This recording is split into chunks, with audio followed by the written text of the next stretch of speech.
मोहब्बत एक खुशबू है हुआ के नरम झोंकों में, कभी खुश रंग फूलों में, कभी बरसात की बूंदों में, कभी खामोश आँखों से वो दिल का हाल कहती है, कभी हंसते लबों में भी जैसी है, कभी पूरी कभी आधी, कभी रोशन सी रातों में, कभी तन्हाइयों में साकत सी।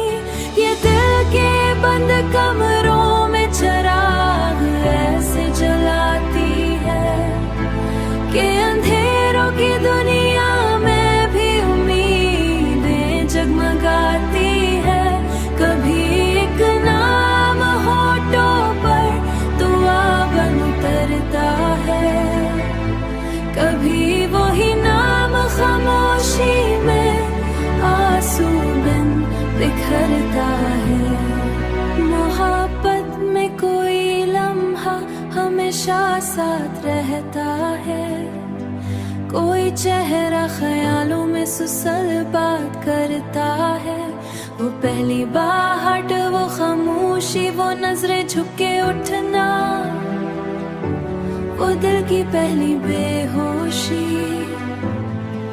मोहब्बत ख्वाब जैसी रहती है, कभी ये खूब रुलाती है, कभी लफ्जों की बारिश में दिलों के राज खिलते हैं। ये ऐसा दर्द है जिसमें सुकून दिल भी शामिल है, ये ऐसा जख्म है जिसमें अजब सी एक राहत है। मोहब्बत मंजिली भी है, ये दरिया भी समंदर भी, ये साहिल भी लहरी भी है। जो सच्ची हो मोहब्बत तो कभी मरती नहीं साहिब, मोहब्बत आखिरी सांसों तलक एहसास रहती